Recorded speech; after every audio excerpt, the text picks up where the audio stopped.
Então hoje a gente vai ter uma aula de engenharia de prompt para idiotas. What?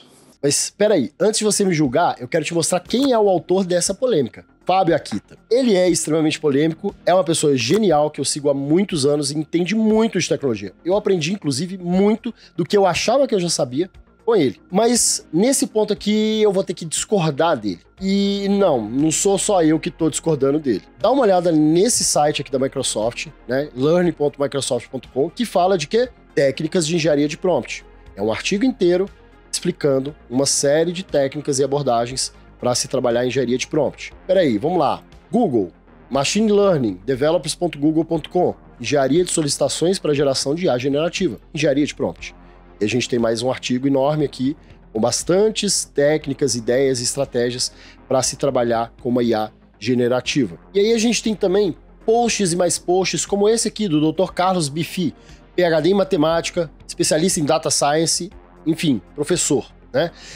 Falando de quê? Engenharia de prompts, né? Prompt engineering. E o que ele está falando aqui? Prompt engineering como uma nova profissão. E aí você pode até falar assim, poxa, mas uma profissão, talvez, né, foi exatamente o argumento que o Fábio Akita usou, que falar que engenheiro de prompt é a mesma coisa que falar que especialista em buscas no Google. Mas vamos pensar numa coisa, tem um monte de tarefas que a gente faz que, se a gente fosse analisar friamente assim, seriam estranhas. Por exemplo, motorista profissional, jogador profissional, escritor profissional. Na prática, a pessoa está só escrevendo, jogando futebol, dirigindo um veículo, mas a verdade é que essas pessoas masterizaram essas tarefas. Elas aprenderam a fazer aquilo cada vez melhor, muito melhor do que a média das outras pessoas ao redor delas. E com isso, elas se tornaram profissionais naquilo. Por que não um engenheiro de prompt, né? Por que não um profissional que sabe se comunicar de formas mais avançadas e precisas e que gerem resultados melhores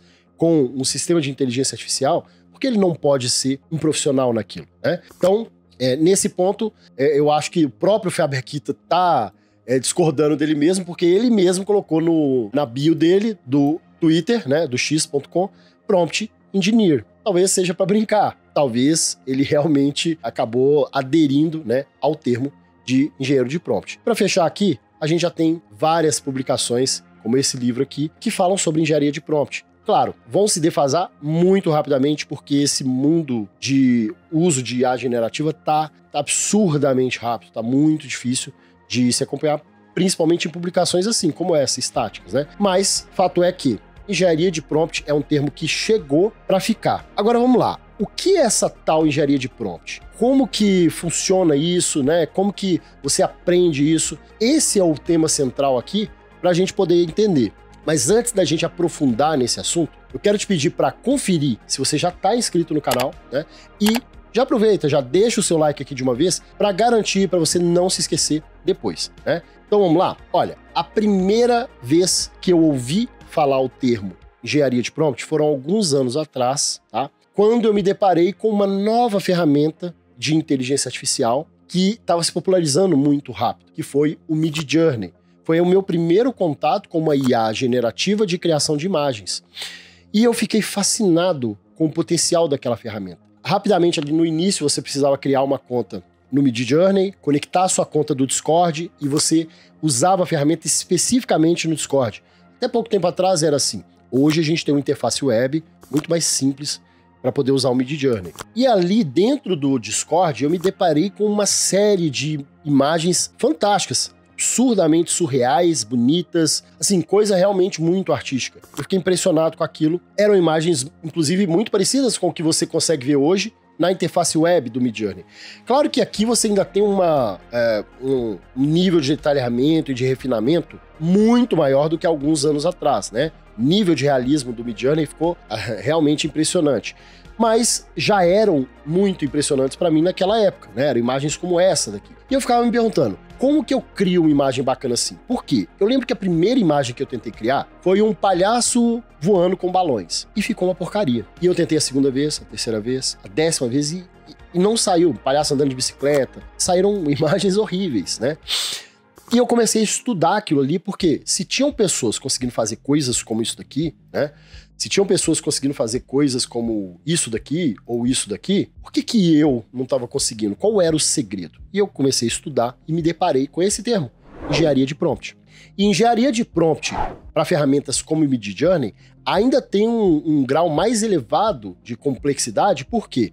Porque o Midjourney ou ferramentas como o Midjourney são ferramentas especificamente de criação, por exemplo, de imagem nesse caso. Ele não é uma LLM, ele não é uma inteligência artificial que entende linguagem natural. Com isso, eu preciso falar a língua dele, não a minha língua. Eu preciso entender quais são os termos, quais são as propriedades que eu mando para ele, os parâmetros, as variáveis, que ele vai conseguir criar uma cena de uma forma, de outra, um estilo, outro estilo, um formato, outro formato. E aí sim, começou a fazer em sentido, né, o termo engenharia de prompt, principalmente quando eu me deparei com situações como essa daqui, em que a gente tem um site, um marketplace dedicado para pessoas que conseguiram criar conjuntos de prompts muito eficazes para resolver um problema. Porque você pode vir no Midjourney, clicar em qualquer imagem e ver o prompt que ele gerou para essa imagem específica aqui. Você pode vir aqui em outra imagem aqui e olhar, né, qual foi o prompt dele. Mas a real é que é difícil de você pegar esse prompt especificamente aqui, modificar ele para fazer uma cena completamente diferente no mesmo tom. Às vezes, você não vai conseguir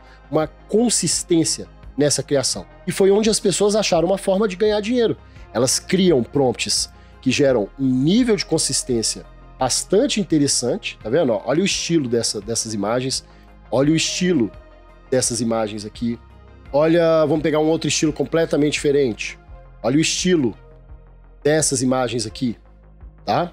Então, as pessoas conseguiram chegar num resultado muito interessante, que eles começaram a enxergar um valor muito grande, e com isso, eles resolveram vender. E aí surgiram plataformas como essa, Prompt Base, existem outros sites como esse, que vendem prompts base, por isso o nome, Prompt Base, para você usar, modificar e criar suas próprias imagens com esse estilo, ou com esse estilo. Ou seja, já se tornou um mercado e muita gente já está ganhando dinheiro e já está vivendo disso.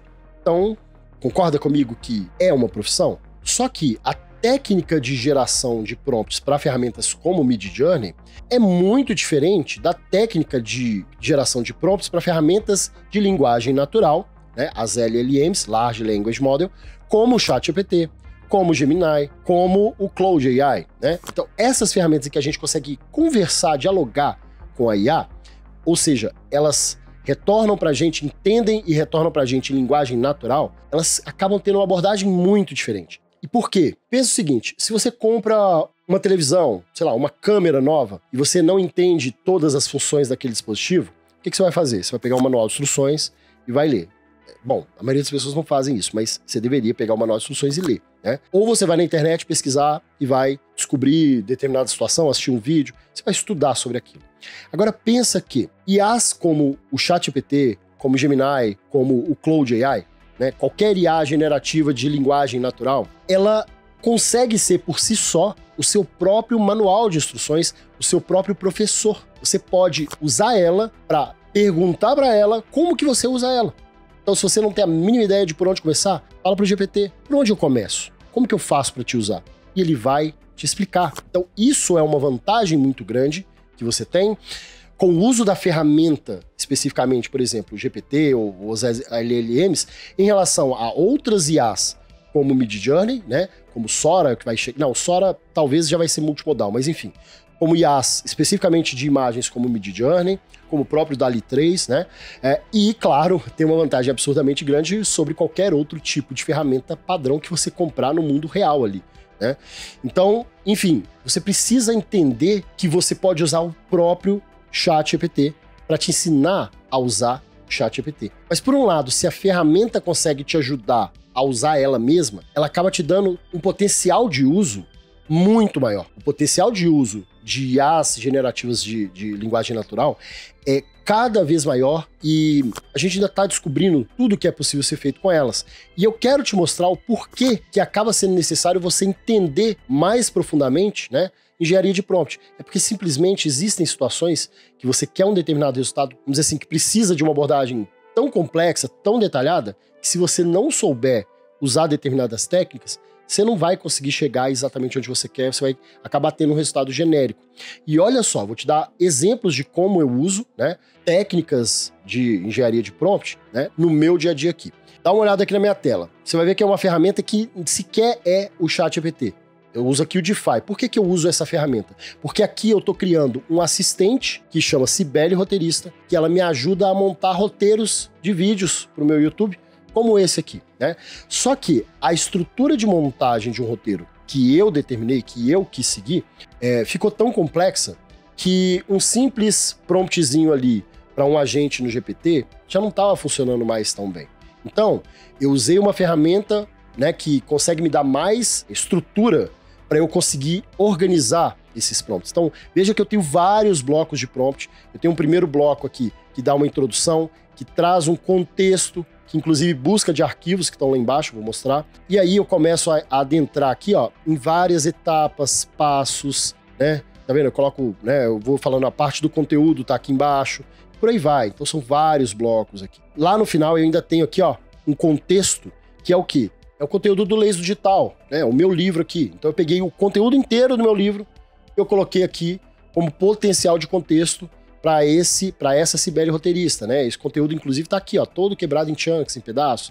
Então, ou seja, eu tô dando poder para o agente, não só em cima do meu prompt, me entregar um roteiro muito bacana, mas ao mesmo tempo de forma concisa com o livro Leis do Digital, né? Então, olha o grau de complexidade que é isso aqui. Um simples prompt ali não vai atender mais, né?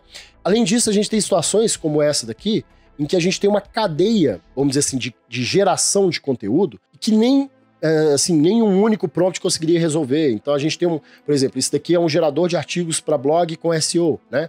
E eu tenho blocos aqui, ó, em que eu uso IA, né? Por exemplo, aqui, né? Então ele usa para criar o título, palavras-chave, busca e modelos diferentes de IA. Você vê que aqui é o GPT-4, aqui é o GPT-3, né? Então são vários bloquinhos que tem vários, né, que tem prompts ali dentro, estruturados para uma ação específica. Então existem sim, de fato, momentos em que você precisa de técnicas muito mais avançadas para criar um resultado de IA generativo, para você trabalhar os prompts com inteligência artificial. E isso, para mim, é algum tipo de engenharia de prompt. Eu acho que o nome está adequado para esse tipo de cenário, né? Agora, vamos entender como que a gente pode usar o próprio GPT para ajudar a gente a criar prompts cada vez melhores, cada vez mais precisos e que vão trazer o resultado que a gente realmente espera. Então vamos lá, né? Vamos para o meu GPT aqui, tá? Eu estou usando o GPT-4o, que é o modelo mais novo, mais avançado da OpenAI. Lembrando, isso daqui que eu vou mostrar, pega a lógica e use ela, independente da versão do GPT, amanhã pode ser o 5, ou se você só consegue usar hoje o 3,5, tente no 3,5. Se você quiser usar o Cloud AI, se você quiser usar o Gemini, a lógica, a ideia é a mesma, o conceito é o mesmo. Então, independente de qual sabor de LLM que você for usar, de qual modelo você for usar, você consegue aplicar essa lógica aqui. E eu comecei assim, bastante simples, como assim, se eu não soubesse nada, né, sobre fazer prompts ali para a inteligência artificial. Primeira coisa que eu fiz aqui foi o seguinte, olha, e conte de forma direta, foi perguntar para ele, né, quais são as técnicas de engenharia de prompt. E pedi para ele, ó, as 10 melhores técnicas de engenharia de prompt para LLMs como GPT-4o. Beleza, ele me trouxe uma lista. Vamos ver o que ele me trouxe aqui. Item 1, contextualização clara. Prover contexto suficiente para orientar o modelo sobre o tema e objetivo da resposta. Ok, vamos passar aqui primeiro em todos, depois a gente vai aprofundar, tá? Segundo, especificidade. Fazer perguntas ou comandos específicos para evitar respostas vagas. Terceiro, exemplificação. Incluir exemplos de respostas esperadas para guiar o modelo. Quarto, instruções passo a passo. Dividir tarefas complexas em etapas claras sequenciais. Quinto, exploração de alternativas. Pedir múltiplas respostas ou perspectivas para enriquecer a resposta. 6, constrição de formato. Especificar o formato ou estilo da resposta desejada, lista, parágrafo, etc. Sétimo, limitação de escopo. Definir claramente o que deve e o que não deve ser abordado. Oitavo, utilização de persona. Instruir o modelo a adotar uma perspectiva ou um tom específico, como formal ou casual. 9, iteração e refinamento. Ajustar e testar diferentes variantes do prompt e tal. E feedback loop. Incorporar o feedback das respostas anteriores para refinar, né, os prompts subsequentes. Então, veja bem, ele me deu a resposta que para ele ficou muito clara. Só que pode ser que esteja confuso para você ainda. Talvez você precise de um pouco mais de detalhamento para conseguir entender de fato o que ele está falando sobre isso daqui. E aí é o nosso caso aqui. Vamos perguntar para ele então, ó, exemplos, ó, me dê exemplos práticos e explicações didáticas sobre cada uma dessas técnicas. Ou seja, eu estou usando ele mesmo, falou, olha, não foi suficiente o que você acabou de me falar.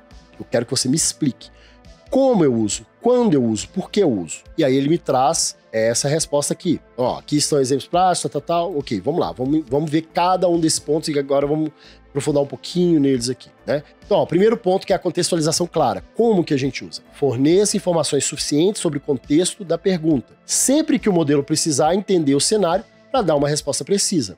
Para quê? Para garantir que o modelo compreenda o cenário e forneça respostas relevantes. Lembra que eu mostrei lá na Cibele Roteirista, ela pegando o contexto do livro Leis do Digital para me ajudar a montar roteiro? É exatamente o que eu estou aplicando ali. Claro que num nível diferente, mas é exatamente esse. Quando você vai fazer um pedido ou uma pergunta para o GPT, é importante você dar contexto para ele, para que ele possa entender dentro daquela realidade que você está trazendo, como que ele vai te responder, né? Então vamos ver os exemplos que ele trouxe aqui. Sem contexto, né? Ou seja, sem respeitar essa estrutura. A pessoa vai lá e pergunta genericamente quais são os benefícios da meditação. Uma pergunta genérica e, consequentemente, a resposta vai ser genérica. Não só vai ser genérica, ela pode ir para qualquer caminho que o GPT achar que deve ir, que a IA achar que ele deve ir.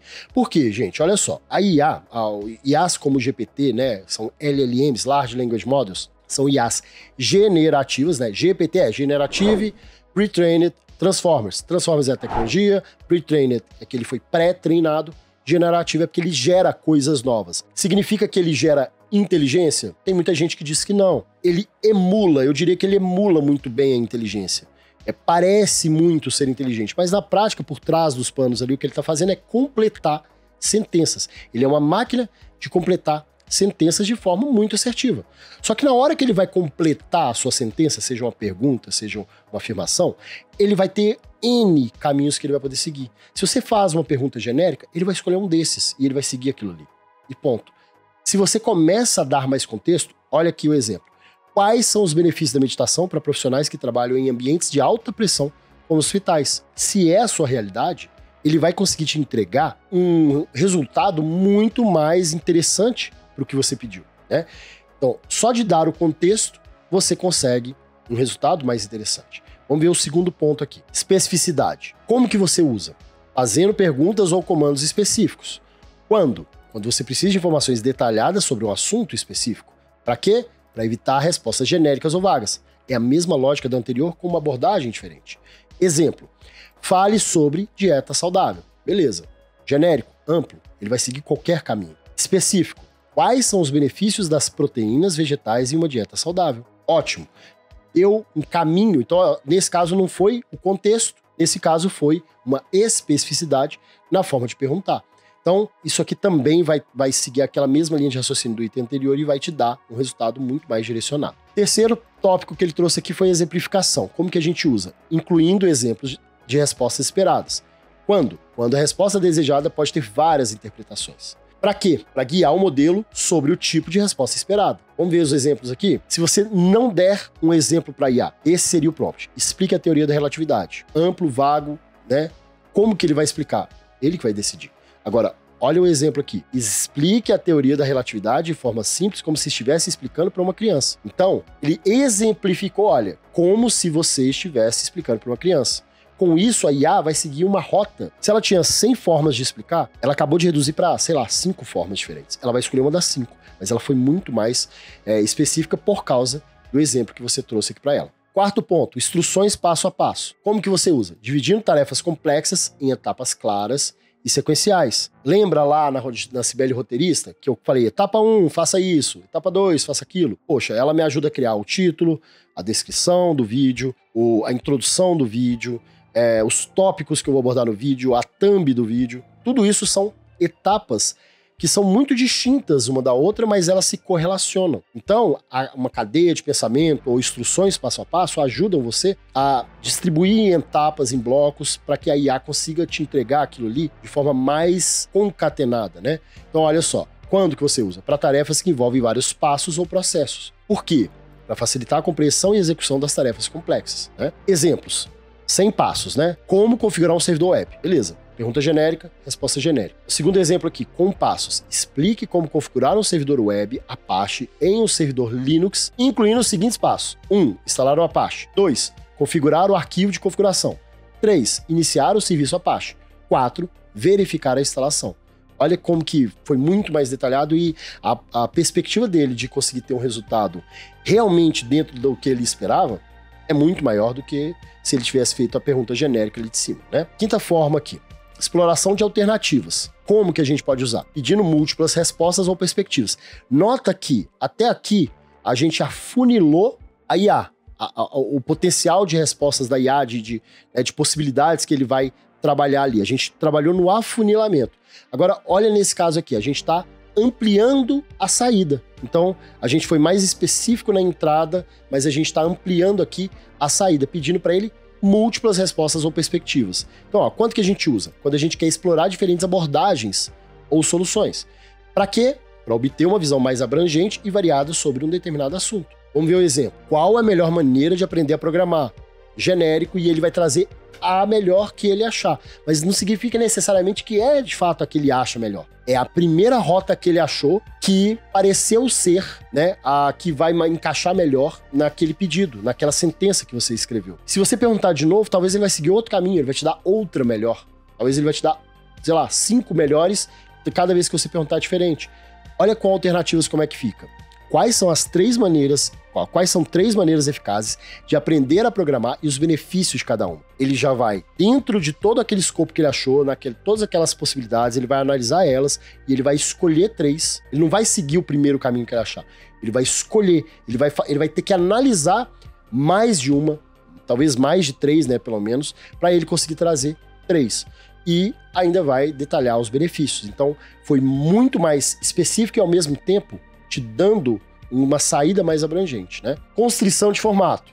Especifique o formato ou estilo da resposta desejada. Quando? Quando a forma de apresentar a resposta é importante, para garantir que a resposta esteja no formato desejado. Você está fazendo um TCC, você está fazendo uma apresentação para a equipe, você está fazendo um trabalho de escola, um artigo, qualquer que seja o formato que você estiver trabalhando, se você especifica isso para ele, ele vai te entregar um conteúdo muito mais detalhado e pronto, vamos dizer assim, para você utilizar naquilo que você precisa, né? E olha os exemplos dele aqui. Descreva os impactos da mudança climática, genérico. Com o formato, liste em formato de tópicos os principais impactos da mudança climática. Então, uma coisa bastante mais direcionada, né, para a saída que ele gostaria, né? 7º ponto aqui, limitação de escopo. Mais uma aqui para funilar. Defina claramente o que deve e o que não deve ser abordado, para evitar informações desnecessárias ou irrelevantes, para manter a resposta focada e relevante. Exemplos: sem limitação. Explique o método de pesquisa científica, ou seja, aberto. Vai seguir a rota que ele achar que ele deve seguir. Agora, olha só. Explique os métodos de pesquisa científica utilizados em estudos clínicos. Então, ele está falando o que ele quer, excluindo métodos qualitativos. Ele está falando o que ele não quer, né? Então, isso com certeza vai trazer um resultado melhor do que a forma anterior. Item 8. Utilização de persona. Isso é uma das coisas que eu acho assim mais bacana de usar, né? Lá, por exemplo, a Cibele roteirista. Eu falei que ela é uma roteirista de vídeos pro YouTube, né? Então eu dei contexto para ela e eu dei um papel para ela, né? Ela é uma role, né? Aqui, essa é a ideia. É uma persona. Então, como que você usa? Instruindo o modelo a adotar uma perspectiva ou um tom específico. Quando? Quando o tom, a perspectiva é importante. Para quê? Para adequar a resposta ao público ou situação desejada. Então, olha só o exemplo genérico. Explique o blockchain. Ele pode explicar como se ele fosse programador, como se ele fosse investidor, como se ele fosse um entusiasta, né? Agora, se você fala, explique o blockchain de forma simples e divertida, como se você fosse um professor de escola primária. Olha como foi mais específico e olha como ele vai assumir um papel aqui de professor de escola primária para ele explicar de forma muito mais simplificada. Ele vai entender, inclusive, quem é a audiência dele, né? Um professor de escola primária tem como audiência alunos de escola primária. E ele vai assumir o papel dele e vai explicar de uma forma muito mais direcionada para aquele público, né? Então, esse exemplo eu uso, assim, na maioria dos prompts eu uso de alguma forma a persona. Item 9 que ele trouxe foi iteração e refinamento. Como que você faz isso? Ajustando e testando diferentes variantes do prompt. Para quê? Para melhorar continuamente a qualidade das respostas. Por que você precisa disso? Para encontrar a formulação de prompt que gera as melhores respostas, né? Então, vamos pegar o exemplo dele, exemplifica a importância da biodiversidade, foi genérico, né? Só que aí vamos dizer que a resposta não foi adequada, ele não gostou, ele achou que tava, né, que ele pode melhorar aquilo ali. Ele pode ir lá e fazer uma segunda tentativa do mesmo pedido. Como que ele faz isso? Editando o prompt dele, né? Então, no segundo prompt aqui, ó, explique por que a biodiversidade é crucial para a saúde dos ecossistemas e dê exemplos específicos. Ele melhorou o prompt anterior dele, mas como que ele edita esse prompt? Você pode ir em qualquer prompt que você já tenha feito anteriormente, já tenha respondido, aqui, ó, igual esse aqui, ó. Esse aqui era o prompt, né, que eu tinha feito, né? Se eu clicar no lápisinho para editar a mensagem, ele vai abrir essa caixa onde eu posso editar o que eu quiser e reenviar. Ou eu posso cancelar e manter. E o legal é que quando eu reenvio, eu mudo e reenvio, ele quase que cria uma segunda linha temporal ali, uma segunda linha do tempo, sei lá, na IA generativa aqui. Se você fizer uma segunda, terceira, quarta, 10ª vez, ele vai criando ramificações naquela linha do tempo da conversa. É como se ele esquecesse tudo dali para baixo e continuasse com uma mudança na realidade dele, né? Uma realidade alternativa. Então, quando você acha que você acabou direcionando o GPT ali para um caminho que, putz, começou a ficar ruim, ele começou a dar uma resposta enviesada ou errada, você pode voltar lá atrás, onde você quiser, editar, modificar esse prompt, reenviar e ele vai criar essa segmentação na sua linha de conversa e você vai conseguir ir melhorando o prompt dessa forma, né? Então, esse item 9, né, funciona dessa forma. Você poderia mudar isso aqui, editar e colocar o prompt novo. O item 10, feedback em loop, né? Então, o que ele está falando aqui? Incorporar o feedback das respostas anteriores para refinar os prompts subsequentes. Melhoria contínua, né? Quando que você usa? Continuamente a usar os prompts baseados nas respostas recebidas. Então, é um trabalho de iteração, né? Para quê? Para melhorar a precisão e relevância das respostas ao longo do tempo. E exemplos, né? Então, olha o exemplo que ele trouxe aqui. Digamos que ele fez essa primeira pergunta, ó. Explique a importância da biodiversidade. Olha a primeira resposta aqui embaixo. Os benefícios da biodiversidade incluem resiliência dos ecossistemas. Beleza, genérico. Ah, não gostei, quero melhorar. Beleza, eu vou usar isso daqui para poder melhorar o meu prompt. Como? Você pode editar esse prompt anterior que você fez e colocar esse prompt de baixo aqui. Quais os principais benefícios da biodiversidade para a resiliência dos ecossistemas e como isso impacta a saúde humana. Então, você editou aquilo ali e vai fazendo essa iteração. Então, o 9 e o 10 é um loop ali, né? Bom, então, aqui já deu pra gente enxergar muito mais claramente como que a gente pode aplicar cada uma dessas técnicas, dessas ideias. Só que ainda não tá bom o suficiente, porque são muitas possibilidades e pode ficar um pouco confuso para você saber quando que você usa cada situação dessa. Se você tiver que ficar lendo tudo isso daqui para saber quando aplicar, talvez fique confuso. E aí, eu pedi para ele me ajudar com isso. Falei para ele, olha, eu preciso de um mapa mental sequenciado pela cadeia de decisão, onde eu possa seguir para decidir quais técnicas eu devo empregar de forma a potencializar o resultado dos meus prompts. Preciso que você crie um mapa mental em formato markup, seguindo essa lógica. Na prática, eu estou pedindo para ele, me monte uma cadeia de decisão. Eu quero que você simplifique para mim. Eu quero que, basicamente, você faça ali, ó, passo a passo que eu vou seguir, que lá na frente eu vou saber o que eu devo usar, o que eu não devo usar, né? E aí ele me trouxe essa estrutura em Markdown. Eu pedi em Markdown, inclusive, porque no vídeo anterior eu ensino como fazer mapas mentais. Vou deixar até um card aqui em cima. Eu ensino como fazer mapas mentais de forma bastante simples, né? Usando o GPT e uma outra ferramenta que eu, inclusive, vou mostrar aqui de novo. Pedi aqui no formato Markdown, ele trouxe esse formatinho aqui bonitinho, com toda a cadeia de pensamento dele aqui, né? Todas as etapas e perguntas. Eu vou copiar isso aqui e eu vou vir nessa ferramenta, tá? Que é markmap.js.org. Eu vou simplesmente colar esse conteúdo aqui. E o que ele fez? Ele gerou do lado de cá um mapa mental com tudo aquilo que ele trouxe para mim. Vamos explorar isso daqui. Primeira coisa que ele trouxe aqui pra gente foi o quê? Que a gente precisa ter a definição do objetivo. Qual é o objetivo da minha pergunta? É informar? É instruir? É explicar? É explorar alternativas? Ótimo. Respondi isso daqui lá no meu checklistzinho? Tá, ok. Próxima pergunta. É a identificação da necessidade do contexto. O modelo precisa de contexto para entender a pergunta? Se ele precisa de contexto, então eu tenho que usar a técnica de contextualização clara. Legal. Minha pergunta já é específica o suficiente? Se não for, eu tenho que usar a técnica da especificidade. A resposta pode ser interpretada de várias formas? Se sim, eu tenho que usar a exemplificação para ele ser mais preciso. A tarefa é complexa ou exige múltiplos passos? Se sim, tem que usar a técnica de instruções passo a passo. Quero explorar diferentes abordagens ou soluções, né? Se eu quiser isso, eu preciso usar a técnica de exploração de alternativa. O formato da resposta é importante? Então eu tenho que usar a constrição de formato.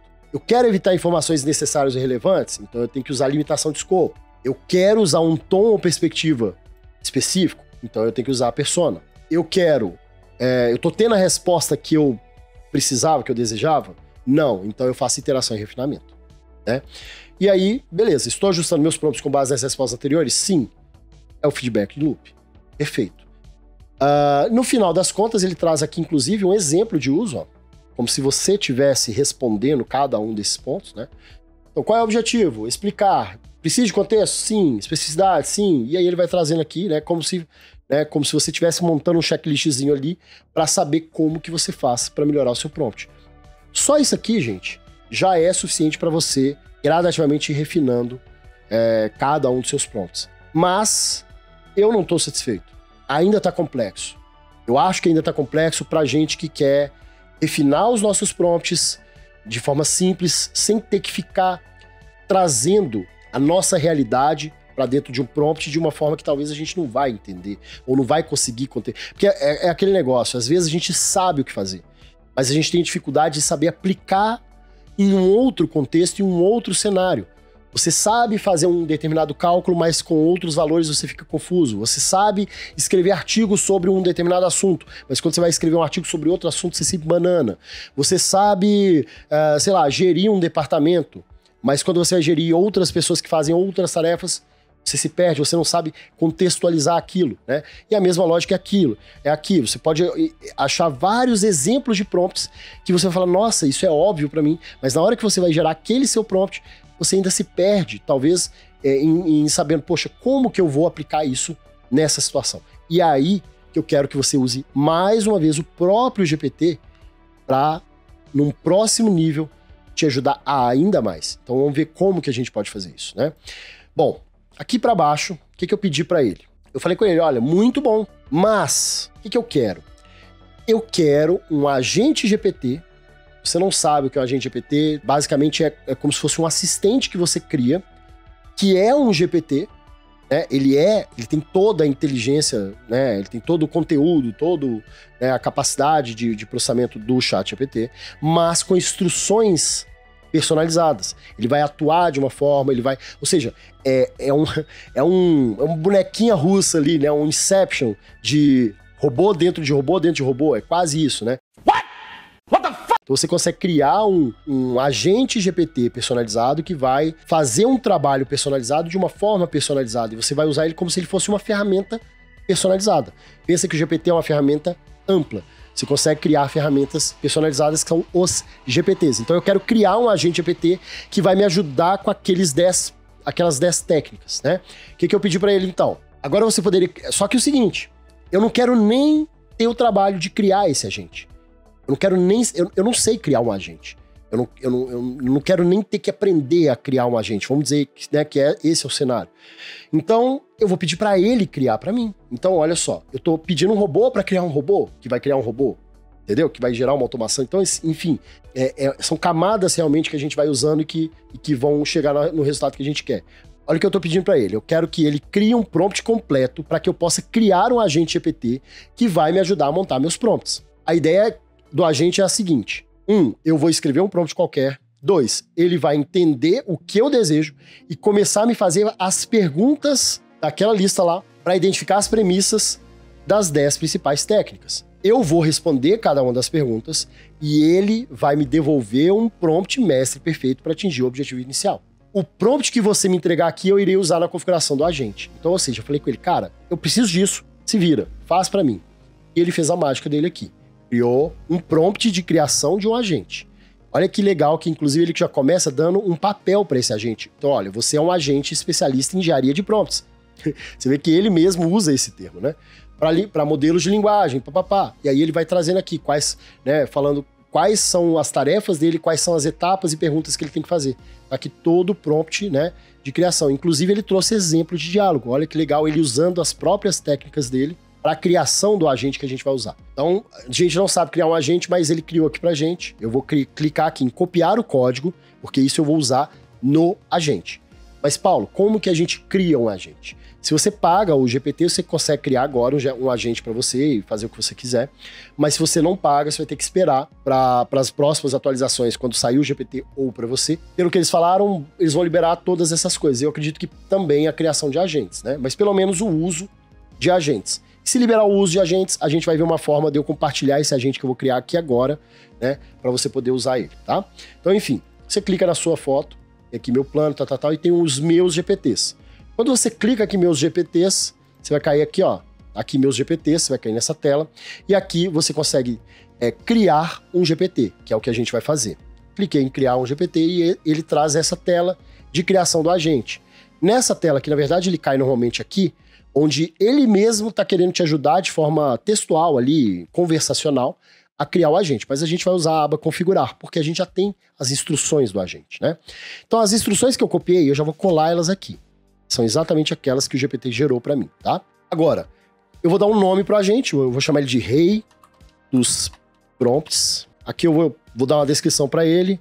Um rei nórdico que sabe criar prompts incríveis. Aqui embaixo a gente consegue ativar algumas capacidades, se ele vai poder navegar na web ou não, se ele vai poder gerar imagem ou não, e se ele vai poder interpretar código ou não. Vou deixar ele aqui, né? Então aqui ele consegue fazer algumas funções mais avançadas. Mas é só isso, basicamente. Aqui a gente pode adicionar uma foto para ele, ou a gente pode usar o próprio, tá ali, né? O próprio IA para criar uma foto para ele, e é isso que eu vou fazer aqui. Olha que legal, criou a imagem, Rei dos Prompts. Tá lá ele, inclusive, com a coroa. É um rei nórdico, né?